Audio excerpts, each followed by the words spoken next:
অভ্যন্তরীণ কোন্দল মিটিয়ে দ্বিতীয় মেয়াদেও নারায়ণগঞ্জ সিটি কর্পোরেশনের মেয়র হওয়ার আশা সেলিনা হায়াৎ আইভীর। আর এই নির্বাচন ঘিরে শামীম ওসমান এবং আইভীর দ্বন্দ্ব মেটাতে কাজ করার কথা জানিয়েছে জেলা আওয়ামী লীগ। তবে দলীয় মনোনয়ন চূড়ান্ত না হওয়ায় বিএনপি নেতারা তাকিয়ে কেন্দ্রের দিকে। গত নির্বাচন থেকে সরে দাঁড়ানো বিএনপি চেয়ারপারসনের উপদেষ্টা তৈমুর আলম খন্দকার বলছেন, প্রচলিত নির্বাচন পদ্ধতিতে তার আস্থা না থাকলেও দল চাইলে প্রার্থী হবেন। নারায়ণগঞ্জ প্রতিনিধি আহসান সাদিককে সাথে নিয়ে রিপোর্ট করেছেন হাসান হিমেল, ছবি তুলেছেন ইরফান হায়ুম।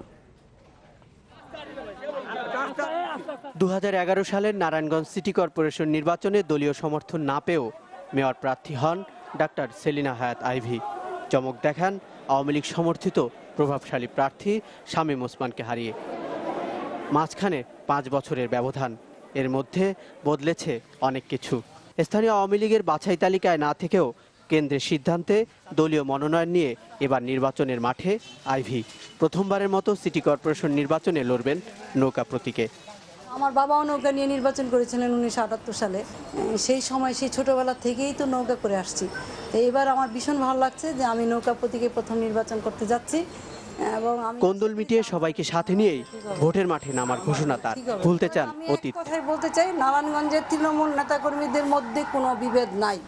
আমাদের মধ্যে কম বেশি নেতৃত্বের প্রতিযোগিতা থাকতেই পারে, সেটা থাকবে। আমি মনে করি সকলেই আমার সাথে থাকবে ইনশাআল্লাহ। হাইকমান্ডের নির্দেশনাও বিভেদ ভুলে একসাথে কাজ করার আর তা মেনে চলার প্রতিশ্রুতি ক্ষমতাসীন দলের এ নেতার। এই কেন্দ্র থেকেও আমাদের এইভাবে বলা হয়েছে যে তুমি উদ্যোগ নাও, চেষ্টা করো।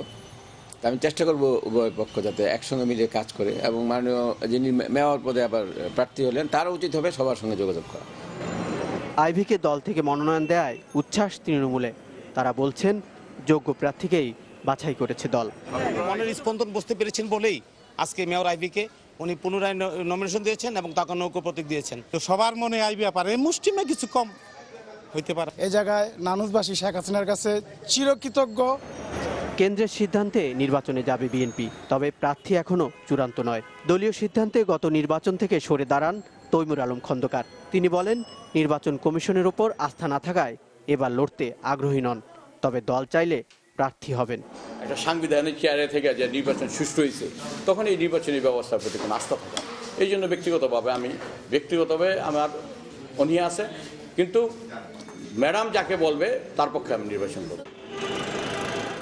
আইভী নাকি অন্য কেউ, হাইকমান্ডের সিদ্ধান্তে সে প্রশ্নের জবাব মিলেছে আওয়ামী লীগ নেতাকর্মীদের। এখন বিএনপিও তাকিয়ে আছে কেন্দ্রের দিকে। এসব চাপিয়ে ভোটাররা চান সুষ্ঠু নির্বাচনী পরিবেশ।